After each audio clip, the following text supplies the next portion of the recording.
आज तक इस दुनिया में किसी भी इंसान को अपने डिवोर्स पे इतनी खुशी नहीं हुई होगी जितनी खुशी मुझे हो रही है आज।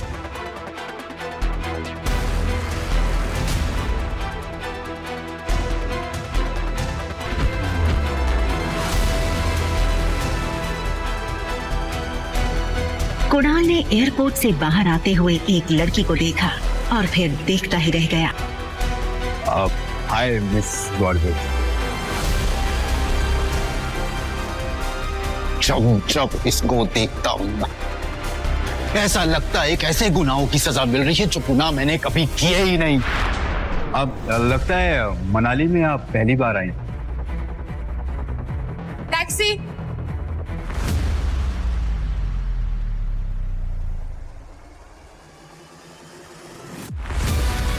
आप अपना नाम तो बताओ। अनिका गुलेरिया।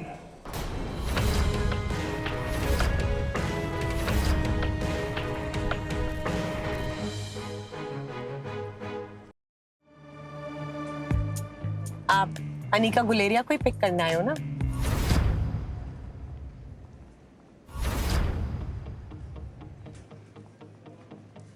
अरे वो उसको मैं टैक्सी में भेज दूंगा। एक काम करिए, आप दोनों मेरे साथ मेरी कार में चलिए, मैं ड्रॉप कर दूंगा आपको।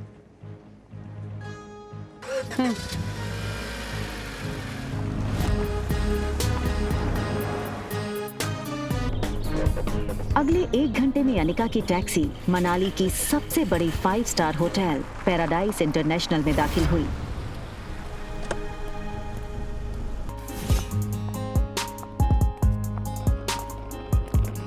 इस फ्लोर पे 2 ही रूम्स हैं।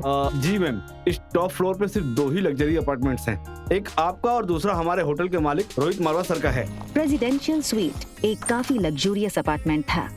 ये प्रेसिडेंशियल स्वीट हर कोई अफोर्ड नहीं कर सकता था, मगर world famous neurosurgeon doctor Amrita उर्फ अनिका को इससे क्या फर्क पड़ने वाला था। तुम चेंज करो, मैं आ रही।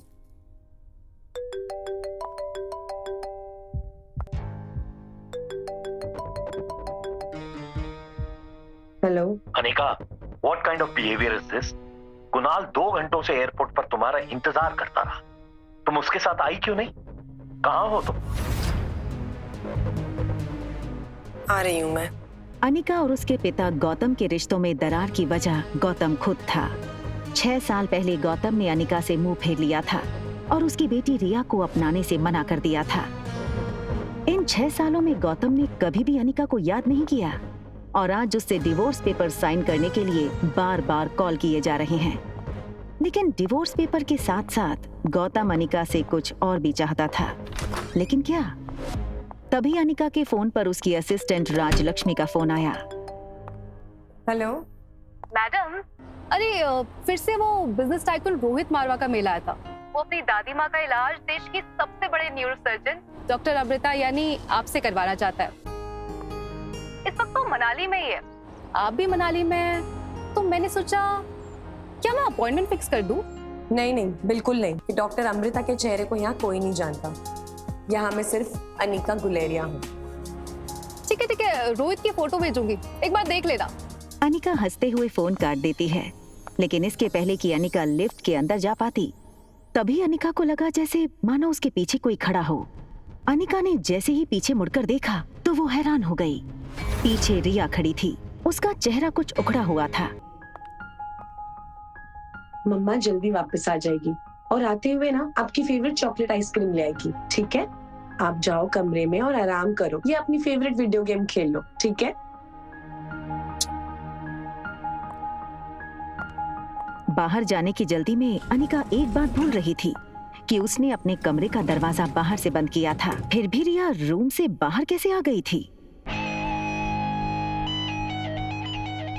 तभी एक टॉल और हैंडसम आदमी होटल के टॉप फ्लोर के कॉरिडोर में तेजी से चलता हुआ आता है। ये आदमी था मारवा इंडस्ट्रीज का सीईओ रोहित मारवा।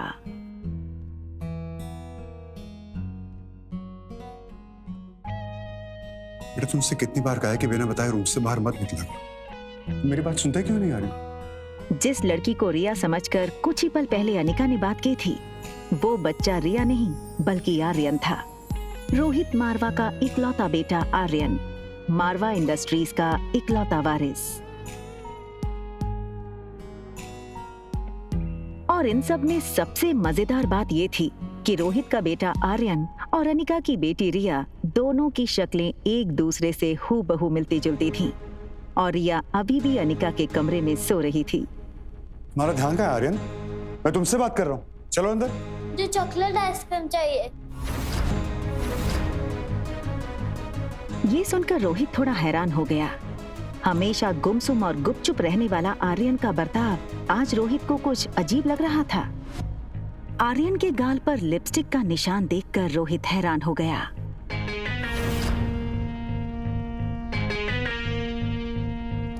रोहित ने तुरंत सिक्योरिटी चीफ को फोन करके उसके रूम के बाहर का सीसीटीवी फुटेज तुरंत मंगवाया।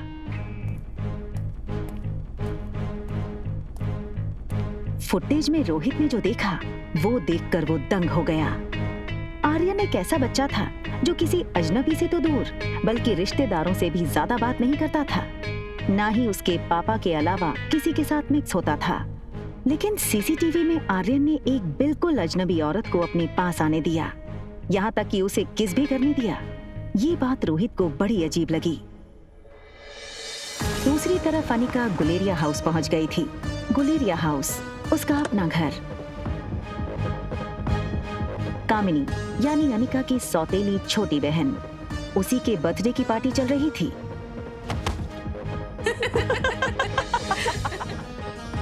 अगले साल मिस हिमाचल बनोगी और उसके बाद मिस इंडिया। क्या तुम अभी भी कहोगी कि तुम्हारी अनिका दीदी मुझसे ज्यादा खूबसूरत है? हाँ, अनिका दी सबसे ज्यादा सुंदर है। अच्छा, तो एक काम करते हैं, वोटिंग करते हैं। तो आप लोग वोट करोगे ज्यादा खूबसूरत कौन है, ठीक है? ये बात कहकर कामिनी ने अपने एक दोस्त से सिगरेट जलाने का लाइटर लिया और उससे अनिका की फोटो जला दी।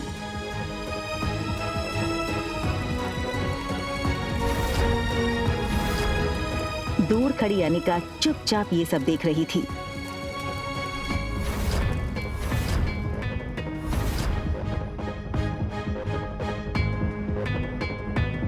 सो गाइस, आप वोटिंग के साथ तैयार हैं? तो बताओ मुझे कितने वोट? कामिनी, कामिनी, कामिनी, कामिनी, कामिनी, कामिनी, कामिनी, कामिनी। बेचारी प्रीति, सारे वोट्स तो मुझे ही मिल गए और तुम हार गई।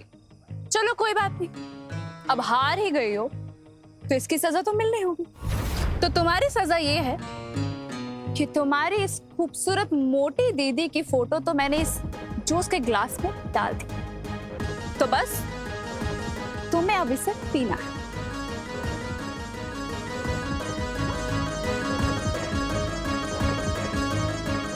दिन माँ की अनिका को बचपन में साक्षी बुआ से ही माँ का प्यार मिला था और प्रीति मानो अनिका की कजन नहीं बल्कि सगी छोटी बहन हो। अनिका दी, हाँ?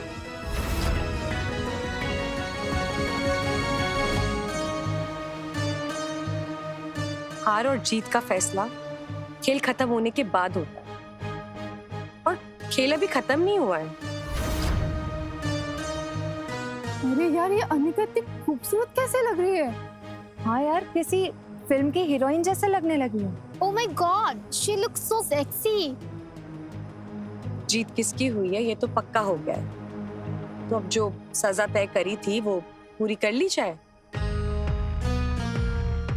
चलो पी लो।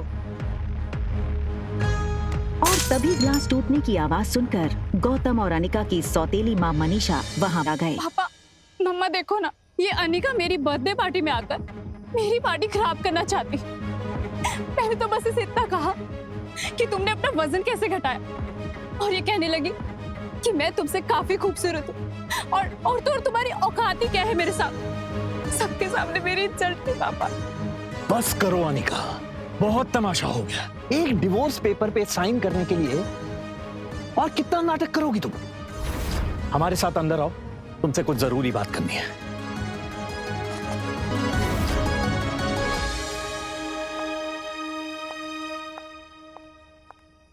देखो अनिका, जो हो गया सो हो गया। हमें और परेशान करके तुम्हें क्या मिलेगा? तुम मेहरबानी करके इन 2 कागजात पर साइन कर दो। मैं तो सिर्फ डिवोर्स पेपर साइन करने आई थी, ये दूसरे पेपर्स? तुम्हारी माँ के गुजरने के बाद उसकी जो फार्मा कंपनी तुम्हारे नाम हो गई थी, वो कंपनी तुम अपनी छोटी बहन कामिनी को शादी में तोहफे में दे दो। मैंने सारे कागजात तैयार करवा दिए हैं, बस तुम इन पे सिग्नेचर कर दो।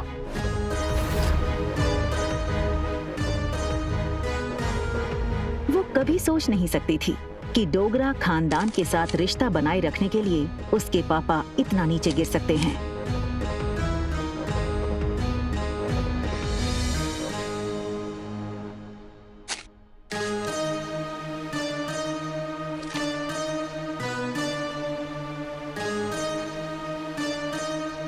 अपना कहलाने को इस दुनिया में इस कंपनी के अलावा मेरे पास कुछ नहीं है।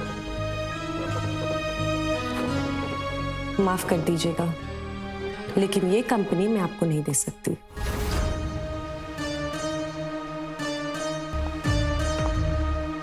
तुम्हें क्या लगता है कि अगर तुम कंपनी मेरे नाम नहीं करोगी तो कुणाल मुझसे शादी नहीं करेगा? वह मैं तुम्हारा।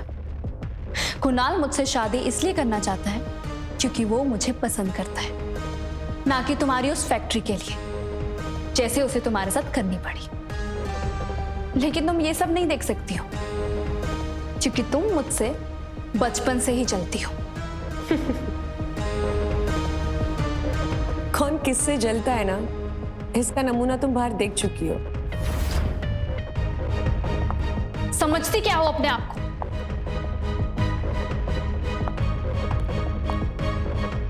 वजन घटाया है तो जुबान लड़ाना भी सीख गई हो क्या?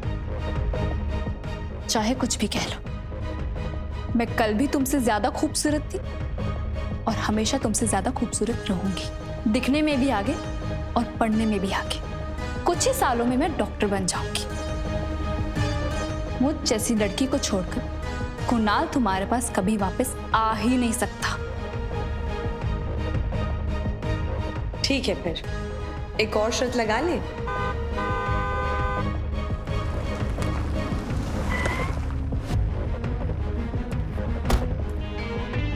दो घंटा इसने मुझे एयरपोर्ट पे वेट कराया। अनिका, कहाँ हो तुम?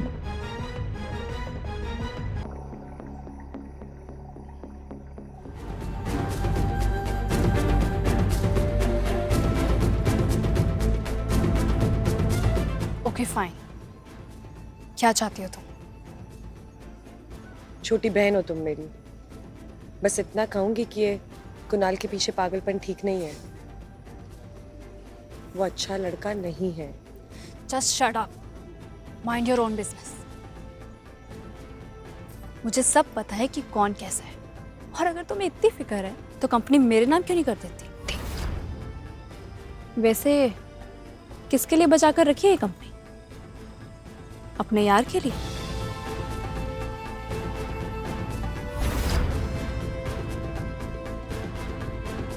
अनिका गुस्से में निकल गई।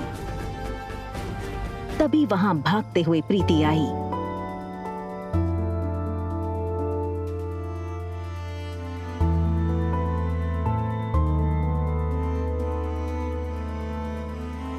अनिका ने प्यार से प्रीति के गाल पर हाथ फेरा और फिर चली गई।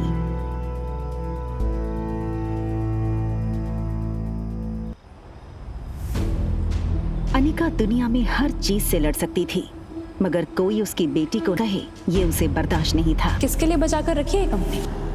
लेकिन इसके साथ ही उसके पास इस बात का भी कोई जवाब नहीं था कि रिया का बाप था कौन। अनिका आज तक उसकी जिंदगी की इस सबसे बड़ी पहेली को सुलझा नहीं पाई थी। वो ये सब सोच ही रही थी कि तभी अचानक उसे कुछ याद आया। अनिका ने अपनी फार्मा कंपनी के पुराने वफादार मैनेजर मनोज को फोन लगाया। Hello uncle. आज इतने सालों बाद कंपनी के मालकिन ने इस मुलाजिम को याद किया? एक्चुअली बस ये पूछना था कि कंपनी ठीक तो चल रही है ना? बेटा बस यूं समझ लो, डूबती नाव में बस छेद पकड़ के बैठा हूँ। फिर भी सालाना 4-5 लाख का प्रॉफिट हो जाता है, जो मैं गौतम जी को भिजवा देता हूँ। अगर तुम चाहो तो अगली बार से तुम्हें भेज दूँ। नहीं नहीं अंकल, उसकी कोई जरूरत नहीं है। आप अपना ख्याल रखिएगा। आखिर क्या है इस छोटी कंपनी में जो डोगरास हाथ धोकर इसके पीछे पड़ गए हैं। पहले मेरे जरिए ये कंपनी हड़पने की कोशिश की और उसी के चलते कुनाल से मेरी शादी करवाई, और अब कामिनी के जरिए ये कंपनी पाना चाहते हैं। लेकिन क्यों? तो कंपनी मेरे नाम क्यों नहीं करते? होटल की तरफ टैक्सी बढ़ी रही थी कि तभी अनिका को याद आया कि उसने अपनी बेटी को एक प्रॉमिस किया था। मम्मा जल्दी वापस आ जाएगी और आते हुए ना आपकी फेवरेट चॉकलेट आइसक्रीम ले आएगी, ठीक है? Mama loves you and she will miss you a lot. लेकिन अनिका इस बात से अनजान थी कि उसने प्रॉमिस रिया को नहीं बल्कि रोहित मारवा के बेटे आर्यन को किया था। होटल पहुंचते ही अनिका की कार को सिक्योरिटी गार्ड्स ने घेर लिया और वो अनिका का रास्ता रोक के खड़े हो गए। ये क्या बदतमीजी है? इस तरह से मेरा रास्ता रोकने का क्या मतलब है? सॉरी मैडम, हमें आपका सामान चेक करना होगा। बैग चेक करो। अनिका को कुछ समझ नहीं आया। उसके पास सिर्फ एक पर्स और चॉकलेट आइसक्रीम थी। Yes sir, it is chocolate ice cream. Anika ने रोहित की फोटो देखी थी, वो उसे तुरंत पहचान गई। What nonsense is this? You can't do this with me. पहले खुद चोरी करो फिर खुद ही पुलिस को बुलाओ। Just perfect. What?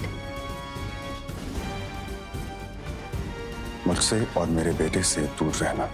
Excuse me. मैं कब तुम्हारे पास आई? And listen, इस आलीशान होटल के मालिक हो, इसका मतलब ये नहीं है कि अपने गेस्ट के साथ इस तरह बदतमीजी करो।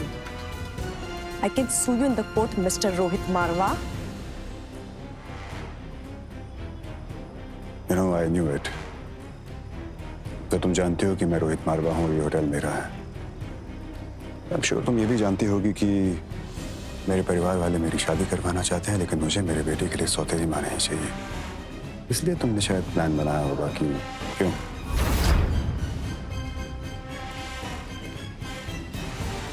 Just stay away from my son. Right?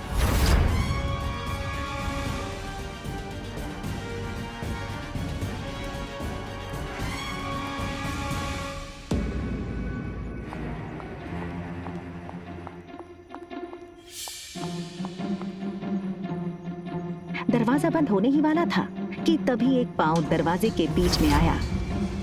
ये लड़का और कोई नहीं बल्कि रोहित मारवा का कजन भाई सनी था। Think something out of the box. आप ही की तरह काफी लड़कियां पहले भी कोशिश कर चुकी हैं, ये तरीका भी पहले अपना चुकी हैं, लेकिन जो मेरे भैया है ना,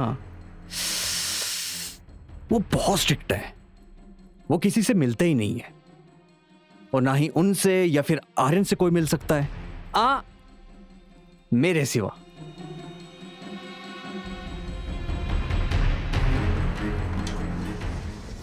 दूसरी तरफ गुलेरिया हाउस में पार्टी लगभग खत्म हो गई थी। आई एम सो हैप्पी कि कुणाल ने आज की पार्टी एंजॉय की। कंग्रेचुलेशंस बेटा। आज कामिनी के बर्थडे के मौके पर मेरी तरफ से तुम दोनों के लिए तोहफा। Thank you very much. बहुत जल्द हम तुम दोनों की शादी पक्की कर देंगे।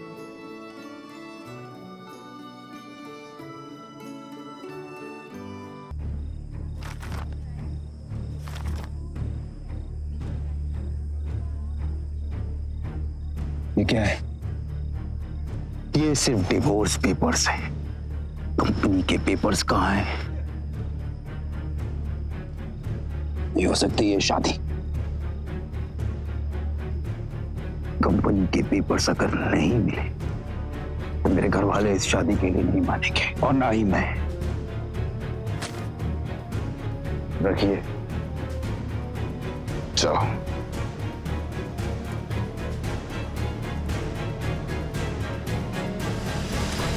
तिलमिलाई अनिका को ये समझ नहीं आ रहा था नीचे लॉबी में उसके साथ क्या हुआ और क्यों हुआ। उसने होटल बदलने का मन बना लिया और रिया को लेने बेडरूम में गई, पर रिया को इस तरह देखकर अनिका का गुस्सा 1 सेकंड में शांत हो गया। वो रिया के माथे को चूमती है।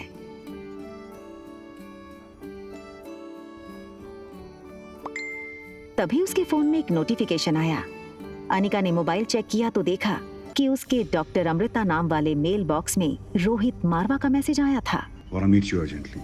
एक पेशेंट है जिसका दिमाग का ऑपरेशन करवाना है, जो सिर्फ आप कर सकती हैं।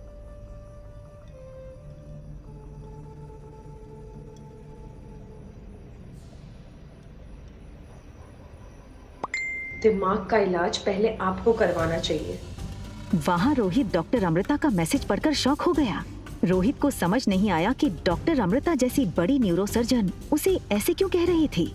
रोहित ने अपनी कंपनी के आईटी हेड सैम को फोन लगाया। Hello Sam. Yes sir.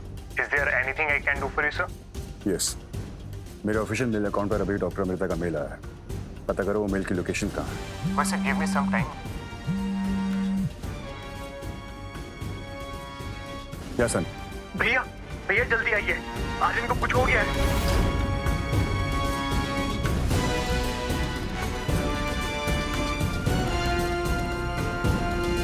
Rohit ने लिफ्ट में टॉप फ्लोर का बटन दबाया, मगर आज उसे अपनी लिफ्ट की स्पीड बहुत स्लो लग रही थी। आर्यन पर जरा सी तकलीफ आए तो रोहित बर्दाश्त नहीं कर सकता था। सनी दरवाजे पर रोहित का इंतजार कर रहा था। जानने के लिए देखिए अगला एपिसोड सिर्फ पॉकेट एफएम के YouTube चैनल पर। और एक लड़की को देखा तो के सारे एपिसोड्स को सुनने के लिए डिस्क्रिप्शन में दी गई लिंक से डाउनलोड कीजिए पॉकेट एफएम ऐप।